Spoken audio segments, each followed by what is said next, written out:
Hey, this is James with This Beautiful Crazy Life. As you can see in this footage right now, I am working out.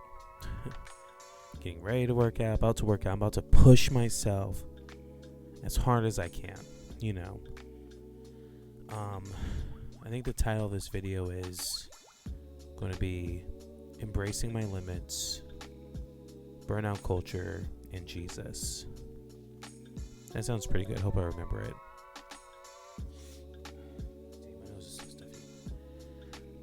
Now, if I'm trying to work out as hard as I can, why am I trying to embrace my limits here? Well, one of the reasons I have to push myself this hard is because of bad decisions. You know, I lost a bunch of weight a couple years ago, and now I've gained some of that weight back. Not all of it, but some of it, enough where I feel heavier and I don't feel very comfortable, you know. But that's really beside the point. It's just like if I had better limits on how much I ate and living a sedentary lifestyle, I wouldn't have to go through this whole process over again over something I've already done.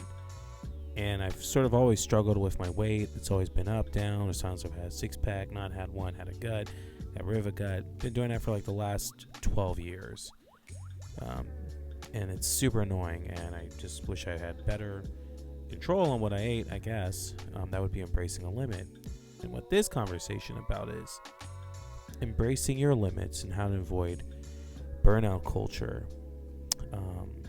You know, a few years ago, I was doing so much. I would be working my butt off. I mean, I was proud to work. Like, I'd be like, yeah, you know, I'll go to gym in the morning, make breakfast, get my daughter ready for school, go to work, get off work, you know, do the dad thing a little bit, then have a late conference call because I was a president of this young political organization. I won't tell you which political party because that might turn some of you off right off the back, no matter what it is. We'll just say I was part of the Libertarian Socialist Republican Democrats of Kansas, doing like helping with this youth ministry as a youth leader or youth pastor or whatever. So that was fun.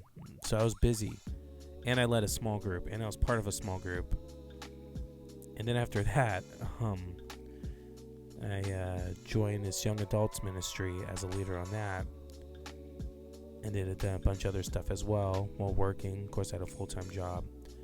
And then after helping with that, my friend John, who was like the pastor of it, was like, hey, man, run this with me and my wife here. So then I became more busy.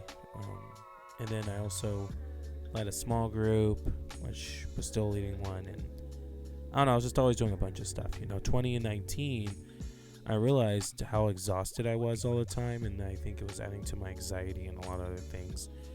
And I started learning the spiritual discipline of Sabbath and rest and a bunch of other things, you know, expanding minimalism and living simply and fasting and having like a strong prayer life, even stronger. I've always been a strong prayer warrior, but embracing it more to use myself, not just to intercede for people, but to really have God fill me up.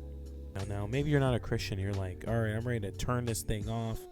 I don't want to listen to this, you know, but there's some wisdom here about this idea of just getting away for a little bit and being okay, you know, organizing your life around rest. And I was thinking like in the Bible, you know, in Luke, book of Luke, chapter 5, after Jesus heals a leopard,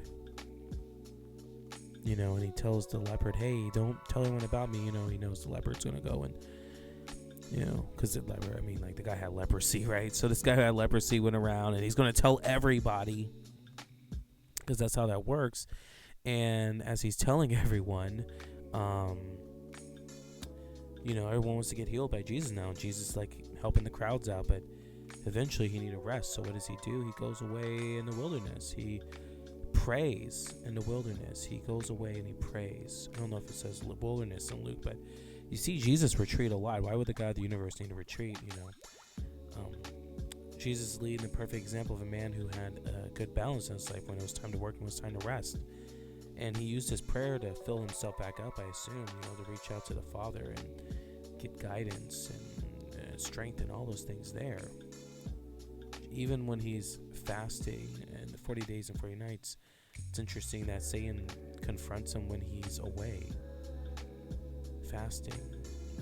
What is it about these spiritual disciplines that add so much to us, I think because they're so counter to human need for productivity. There's nothing very productive about fasting or sleeping or resting or prayer. It actually just feels like you're almost doing nothing at times. And I think it's a good narrative for us to have, which we can counteract the sort of hyper individual capitalist society we live in, where productivity is king. But for Christians, Jesus is king, and he leads the perfect example. He's a perfect man. He rested when he needed to. So